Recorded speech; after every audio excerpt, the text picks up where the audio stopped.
Hello students, आज की video में हम आपको एनसीईआरटी मैथमेटिक्स क्लास 9 की विविध प्रश्नावली के कुछ प्रश्नों का हल लेते हैं और उनको स्टेप बाय स्टेप समझते चलते हैं।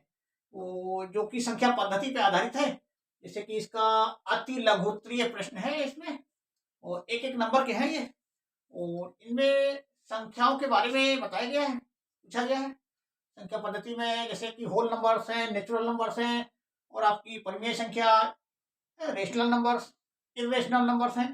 तो इस तरीके से इन्हीं को बताना है इसमें। जैसे क्वेश्चन नंबर 7 है, संख्या -5 प्लस 2 इंटू √5 माइनस √5 की प्रकृति किस प्रकार की है। प्रकृति का मतलब यहाँ पे इसका नेचर, इसकी जो स्वभाव है, इसका जो टाइप है वो किस प्रकार का है, इसको बताना है। तो इसको बताने से पहले क्या करेंगे, इसको हम सिंप्लीफिकेशन इसका करेंगे, इसका सरलीकरण कर लेंगे, इसका जो है एक सोल्यूशन प्राप्त करेंगे। ये जो संख्या है इसको, ये विस्तारित रूप में है, इसको शॉर्ट रूप फॉर्म में जितना शॉर्ट हो सकता है इसका सरल करके प्राप्त करेंगे, तभी बता पाएंगे। तो चलिए देखते हैं इसका क्वेश्चन 7 का हल। ये यहाँ पर किया गया है, इसका सरलीकरण किया गया। तो सरलीकरण करने पर क्या है, देखिए इसमें ये जो पेयर है हमारा 2 इंटू √5 माइनस √5, ये इस वाले जोड़े में देखिए ये जोड़ा बन रहा है, एक पेयर बन रहा है, जिसमें कि √5 जो है कॉमन हो रहा है, दोनों में है, शामिल है, यहाँ भी लेफ्ट हैंड साइड में भी राइट हैंड साइड में भी। तो इस पेयर में हम क्या है, √5 को कॉमन ले लेते हैं। तो कॉमन लेने का मतलब क्या होता है कि जिस नंबर को कॉमन लेते हैं उससे जो है बारी बारी से हर एक नंबर को डिवीजन कराते हैं। जैसे √5 यहाँ दोनों में है, तो इसी √5 को ही कॉमन लेंगे। तो √5 को कॉमन लिया तो क्या किया हमने, इसको √5 से इसका डिवीजन कराया, √5 का जो 2 के साथ में है, 2 के साथ मल्टीप्लाइड है, तो ये कैंसिल हो जाएगा, ये यहाँ पे आ जाएगा 1, 5 √5 1 जार 5, √5 1 जार 5, 1 टाइम जाएगा। तो यहाँ पर बनाएगा, यहाँ भी ऐसे ही होगा, यहाँ भी बनाएगा। अब चूंकि यहाँ पे बनाया तो 2 इंटू 1 हो गया, और ये आपका यहाँ पर 1 ही रहेगा। अगर ये इसका शॉर्ट फॉर्म हो गया, अब इसी को खोलेंगे मान लिया दोबारा, तो फिर से हमें ये नंबर प्राप्त हो जाएगा। देखिए 5 इंटू 2, तो 5 इंटू 2 हो जाएगा, या 2 इंटू 5 हो जाएगा, बातें की है। और ये 5 1 जार 5 यहाँ आ जाएगा। तो ये इसका जो है विस्तारित रूप है, और ये इसका शॉर्ट रूप है, लघु रूप है, छोटा रूप है। तो इस तरीके से ये हमको सिंप्लीफिकेशन में यहाँ प्राप्त हो गया √5 को कॉमन लेने पर। अब आगे और सरल किए क्या, √5 को, हाँ, ये -5 प्लस √5 इंटू 1 कर दिए, क्यों 2 में से 1 माइनस हो जा रहा है, 1 बच रहा है। अब 1 जो है इसमें मल्टीप्लाइकेशन हो जाएगा इसके साथ में √5 का, तो 5 इंटू 1, 5 1 जार 5, तो ये -5 प्लस √5 इसका सम आ रहा है, इसका सोल्यूशन आ रहा है। तो अब इसमें देखिए नंबर में हमें देखना यहाँ पर है, इसी नंबर में, इसको देख करके हम बता पाएंगे इसकी प्रकृति। प्रकृति कैसे बताएंगे, अब ये जो नंबर है हमारा -5, ये हमारा जो है परिमेय संख्या है, और ये क्या है, √5 जो है अपरिमेय है। अपरिमेय कैसे, क्योंकि ये अंडर रूट में है, और अंडर रूट में इसका कोई पूर्ण वर्ग जो है, पूर्ण संख्या वर्ग, इसका जो वर्ग निकल के आएगा पूर्ण संख्या नहीं निकल पाएगी। अगर यह 4 होता तो इसका पूर्ण वर्ग 2 हो जाता है, पूर्ण संख्या जो होती इसका 2 निकल के आता। अब चूंकि √5 है तो ये पॉइंट में आएगा, जो कि अशांत होगा, अनावर्ती होगा, इस तरीके से।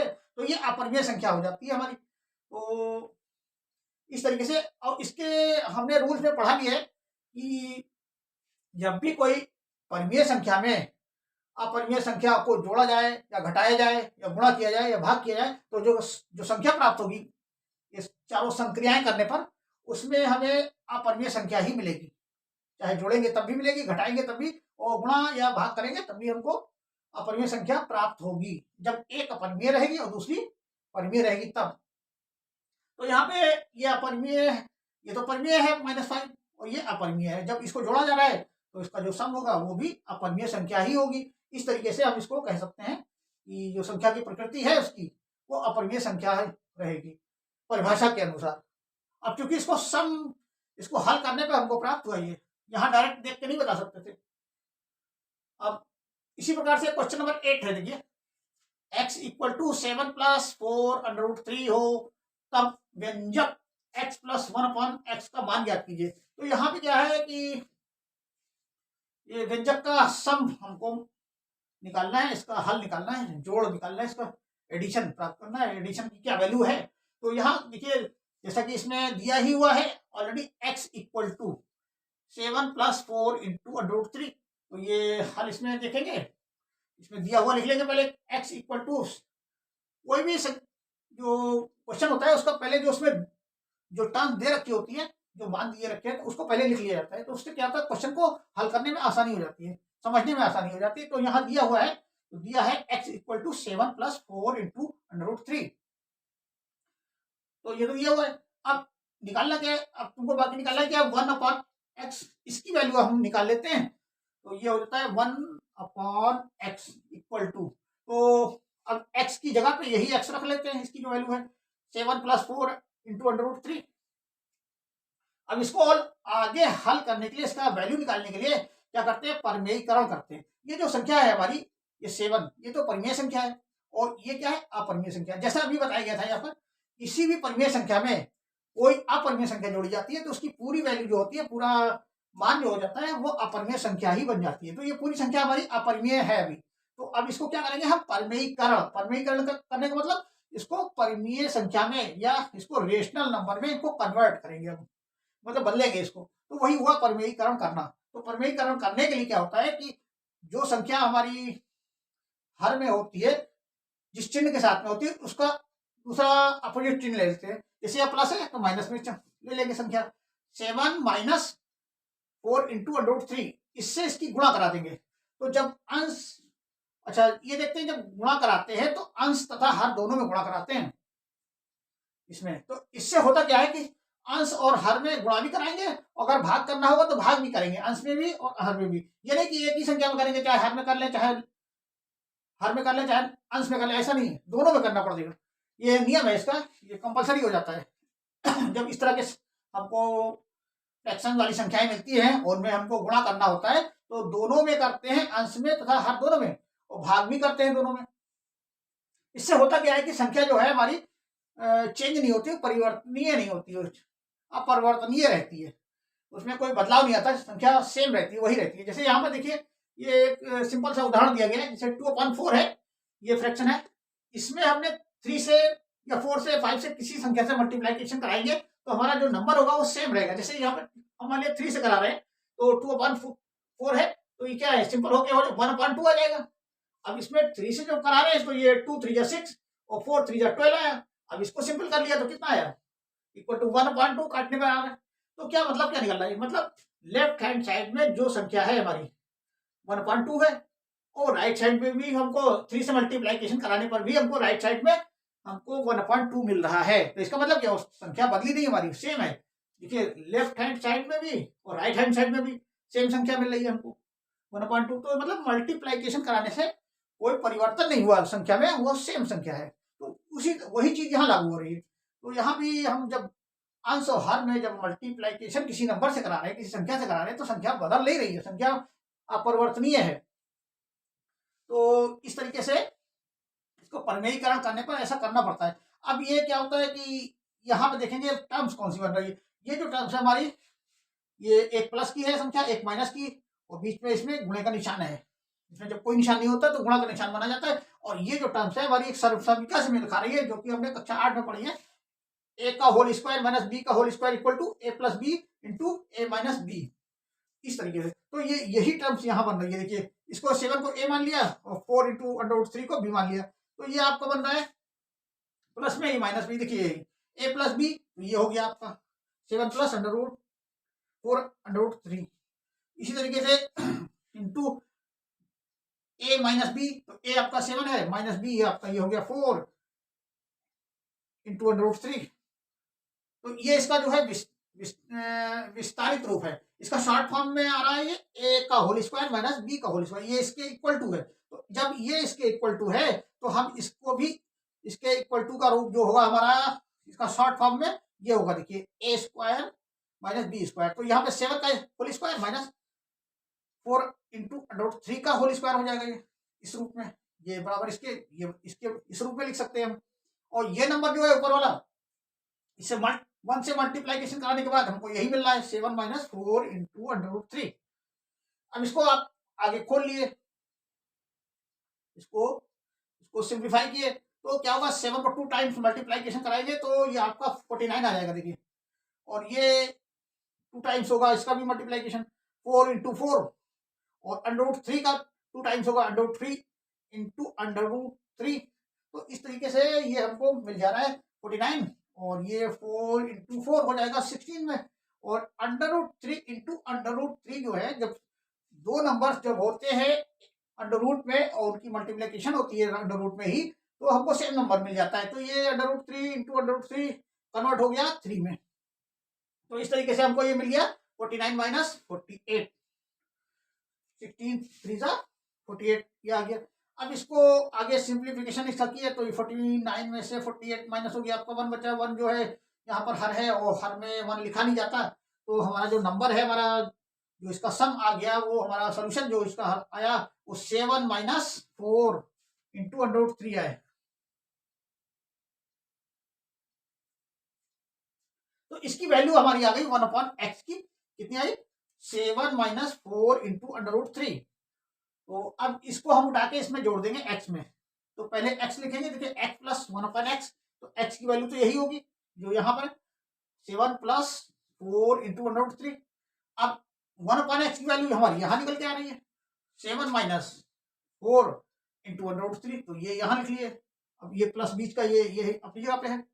अब इसमें सब में देखेंगे पूरे टर्म्स में क्या है कि हमारी जो माइनस की 4 इंटू √3 है, ये यहाँ पर प्लस की 4 √3, ये दोनों जो टर्म्स हैं सेम टर्म्स हैं, और एक प्लस में एक माइनस में है, तो ये कैंसिल हो जा रही है, यहाँ पे कट जा रही है, तो ये निरस्त हो जा रही है। तो अब बचा क्या हमारे पास, 7 प्लस 7, ये बचा ये वाला 7 और ये वाला 7, इसको दोनों को जोड़ लिया, क्योंकि प्लस प्लस में है तो जुड़ जाएंगे।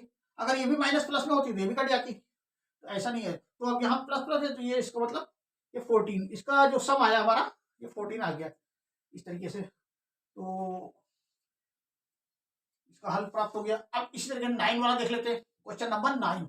ये क्या है कि √2 और √3 के बीच कौन सी संख्या परिमेय संख्या है। तो यहाँ पे क्या है, देखिए ये भी अपरिमेय संख्या है, 2 √2 में है, √3 भी अपरिमेय है। अगर ये संख्याएं जो आपकी होल नंबर्स होती या इंटीगर्स होते या नेचुरल नंबर्स में होती, तो क्या करते हैं हम इसको दोनों संख्याओं को जोड़ करके 2 से डिवीजन करा देते, भाग देते थे, तो जो भाग फलाता वही बीच की संख्या होती। अब चूंकि ये परिमेय संख्या नहीं है, अपरिमेय संख्या है, और अपरिमेय संख्याओं का जो जोड़ होता है, दोनों को जोड़ा जाता है, तो वो अपरिमेय संख्या ही बनती है, और उसका जो डिवीजन कराएंगे इस संख्या से तो वो भी अपरिमेय संख्या ही रहेगी। तो ये नंबर, ये वाला जो आंसर है तो नहीं हो सकता, क्योंकि यहाँ पर जो है संख्या हमको प्राप्त होगी अपरिमेय, और पूछा जा रहा है हमसे संख्या परिमेय संख्या, तो परिमेय तो है नहीं है, ये अपरिमेय संख्या बनेगी, इसलिए ये आंसर नहीं हो सकता। ये सेकंड वाला देख लेते हैं, ये हो सकता है कि नहीं। अब ये क्या है, इसमें देखिए जोड़ा तो जान नहीं जा रहा है, इसमें भी नियम में हमने पढ़ा है कि एक अपरिमेय संख्या को जब दूसरी अपरिमेय संख्या से डिवीजन गुणा कराया जाता है, तो वो भी जो है अपरिमेय संख्या भी बन सकती है और परिमेय संख्या भी बन सकती है। तो यहाँ पे ये अपरिमेय संख्या बन रही है, और इसको 2 से डिवीजन करेंगे तो भी अपरिमेय ही बने। और अच्छा, एक टर्म्स ये भी है कि इसमें जो है बीच की संख्या निकालने के लिए क्या होता है, गुणा कराया नहीं जाता, जोड़ ही कराया जाता है, तो ये ऐसे भी गलत है, ये रॉन्ग है, क्योंकि इसमें मल्टीप्लिकेशन हो रहा है, मल्टीप्लिकेशन ना होने की बजाय इसमें प्लस होना चाहिए था यहाँ पर, तो प्लस नहीं है, तो ये सरासर गलत है ऐसे भी, तो किसी नियम से भी ये लागू नहीं हो रहा है, ये भी नहीं है। अब इसका जो थर्ड वाला है, ये देखिए, ये है आपका 1.5, जो कि है ये हमारा परिमेय संख्या है, ये है परिमेय संख्या, ये अपरिमेय संख्या नहीं है, तो यहाँ परिमेय संख्या ही पूछा जा रहा है, तो यही आंसर सही है। अच्छा, इसको क्लियर करने के लिए और देख लेते हैं, इसका आगे देखिए, जैसे √2 का है, √2 क्या है, हमारी ये वर्गमूल की संख्या है, इसका वर्गमूल जब निकालेंगे तो हम दशमलव के 3 स्थानों तक निकालते हैं, आप निकाल के देख लीजिए। यहाँ पे हम वर्गमूल निकालना नहीं बता रहे, बल्कि यहाँ पर इसका डायरेक्ट हल बता रहे हैं। तो √2 का जो वर्गमूल होगा 1.414 होगा। इसी तरीके से √3 का होगा 1.732। ये वर्गमूल वाले चैप्टर में आपको क्लास 8 में बताया गया है, और वहां पर हमारी प्ले लिस्ट में जाके देख लीजिएगा, वहां क्लास 7 या 8 में इसको वर्गमूल जहां निकालना बताया गया है जिस चैप्टर में, वहाँ इसको विस्तार से बताया गया है, घनमूल निकालना, वर्गमूल निकालना भी, तो वहाँ आपको मिल जाएगा। तो वहाँ देख लीजिएगा। यहाँ तो फिलहाल हम इसको डायरेक्ट हल बता रहे हैं, इसको बताना उचित भी नहीं है यहाँ पे। तो चलिए देखते हैं इसको। इसका जो वर्गमूल हमको निकल के आया 1.414, वो इसका 1.732। अब इसके दोनों को जोड़ेंगे हम क्या जी, इसी तरीके से जैसे ये बताया गया है यहाँ पर। इन दोनों को संख्या को जोड़ लेंगे और दो से जब डिवीजन कराएंगे तो ये हमारा 1.5 समथिंग कुछ आएगा, कुछ और नंबर आएंगे इसमें, क्योंकि वो नंबर लिए नहीं गए जो कि दशमलव के 3 स्थान तक ये भी है, तो दशमलव के 3 स्थान तक यहाँ भी आएगा। लेकिन यहाँ हमको 2 नंबर यहाँ आंसर में छोड़ दिया गया है, ये बुक में नहीं लिया गया। तो जैसा आपने बताया तो रहेगा यही। तो अब आएगा क्या, ये बीच में पड़ेगा, ये 4 के बाद पड़ेगा और 7 से पहले पड़ेगा। तो आप इसको जोड़ के देख लीजिए, 2 से डिवीजन करा लीजिए, यही 1.5 ही आएगा। तो ये ही आंसर इसका सही है। तो ये क्लियर हो गया इस तरीके से। तो यहाँ इन संख्याओं के बारे में जब हम तभी बता सकते हैं जब इनके बारे में हमें अच्छे से इनकी परिभाषा पता होगी कि कौन सी परिमेय संख्या होती है, उसकी क्या शर्तें हैं और क्या अपरिमेय संख्या कौन सी होती है। इससे पहले के वीडियो में, इसके पहले के जो एक्सरसाइज थी उसमें हमने ये सब परिमेय संख्याओं के बारे में, अपरिमेय संख्या के बारे में, rational number, irrational number, integrals, whole numbers और ये सारी परिभाषाएं बता रखी हैं। वहां पे आप देख लीजिएगा, वहां ये सब सारे टर्म्स जो है आपको क्लियर हो जाएंगे। तो इस तरीके से ये प्राप्त हो गया। अब इसका क्वेश्चन नंबर 10 देख लेते हैं। ये क्या है कि 256 है और इसकी पावर है 0.16। इसी नंबर से, इसकी अलग पावर से इसकी मल्टीप्लीकेशन कराई गई है। जब सेम नंबर्स रहते हैं और उनकी मल्टीप्लीकेशन की जाती है तो जो उनकी पावर होती है आपस में जुड़ जाती है। तो यहाँ पर देखिए नंबर सेम है, ये सेम नंबर्स में ही पावर जुड़ेगी। अगर डिफरेंट डिफरेंट होंगे तो नहीं जुड़ेगी, डिफरेंट नंबर हो गए तो पावर नहीं जुड़ेगी, सेम नंबर में जुड़ती है। इसी तरीके से सेम नंबर्स में जब डिवीजन होता है तो उनकी पावर घट जाती है। तो यहाँ पे पावर जो है जुड़ जाएगी। तो जैसे कि यहाँ जोड़ा गया है, देखिए 256 की पावर 0.16 इंटू 256 की पावर 0.09 है। इन दोनों को जोड़ लिया, यहाँ पर पावर्स को जोड़ लिया, इसको एक बार लिख के दोनों को पावर जोड़ ली, तो ये आपका बन गया 256 की पावर 0.25। यहाँ जोड़ के दिखाया गया है। अब इसका क्या आगे सिंप्लीफिकेशन की है इस पावर्स का।